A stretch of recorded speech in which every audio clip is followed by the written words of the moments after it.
This is Minutes of Horror Stories, Episode 9, The Portraitist. The first body was found early Tuesday morning, kneeling in the old rose garden behind Crowley Manor. The air was damp, the ground still soft from the previous night's rain. No wounds, no blood. Just a faint ink-like stain near the temple and an easel placed directly in front of the corpse. On the canvas, a half-finished portrait stared back. Elegant brushwork, precise detail. The subject's smile was soft, unsettling. At the base of the easel was a single brush, dried red. Detective Isla Marlowe stood silently, taking in the scene. "He wants us to see it," she said quietly to her partner, Agent Hayward. "This is part of it." In the following 5 days, 4 more bodies appeared across the city, each arranged the same way. Kneeling, head slightly bowed, canvas in front, a painting unfinished. One was posed at a school desk, another at a church pew, a third at the overlook where she was proposed to. They were painted where they mattered most in life. He was choosing his victims personally, but even more disturbing than the staging were the portraits themselves. The skill was undeniable. Each one captured its subject in an almost reverent way, as if the killer hadn't just murdered them, but had wanted to preserve something eternal. Every detail was intimate, emotional. The press started calling him the Portraitist. There were no fingerprints, no fibers, nothing to trace, but Isla found something, small, barely noticeable at first, a monogram hidden in the lower corner of every painting, a looped swirl like an artist's flourish. Always the same, his mark. The clue that broke it open came from the diary of the 4th victim, discovered by her roommate under a loose floorboard. The final entry was brief but chilling. "He comes at night. His voice is calm. He says I'm almost ready, that I'll be perfect in crimson."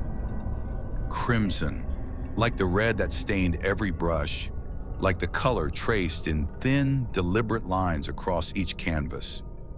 It took less than a week to link all the victims. They'd all visited the same downtown gallery a month before. Studio Reverie, a now-defunct co-op space run by an elusive artist whose real name never made it into the paperwork. Just initials. TV like the monogram. The next body was found inside the gallery itself, but this time something had changed.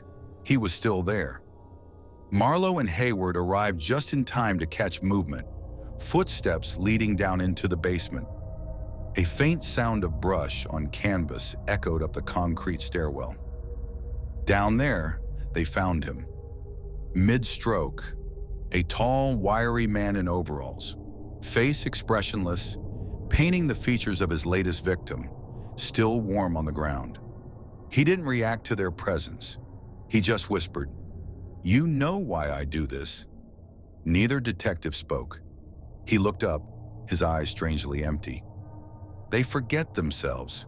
I help them remember right before the end." When Marlowe raised her weapon, he smiled slightly and said something she'd never forget. "1 or 2. She didn't understand until she saw what was next to the easel. Another canvas, blank, labeled with her name. Before she could move, the lights went out. By the time backup arrived, the basement was empty. No killer, no victim. Just a single new portrait left behind. Marlowe's face, eyes wide, mouth slightly parted, caught in the exact moment she realized she'd been seen. Weeks passed, then months. 3 more bodies, each new victim staged in front of that same portrait of Isla. No signature now, no message, until a package arrived at her doorstep. Inside was a rolled canvas. She hesitated, then unwrapped it. It was her again, same face. But now a final stroke had been added, crimson, starting at the temple and trailing down off the canvas. Tucked into the corner was a single note, handwritten. "Some are painted, some paint. It's your turn now." No fingerprints, no return address. But Isla knew she didn't sleep that night, because he wasn't finished. If you're still here, maybe you've heard this before too. Maybe you just don't remember. Subscribe while you still can. Like the video before it finds you, and share it with someone you want to haunt tonight. Stay tuned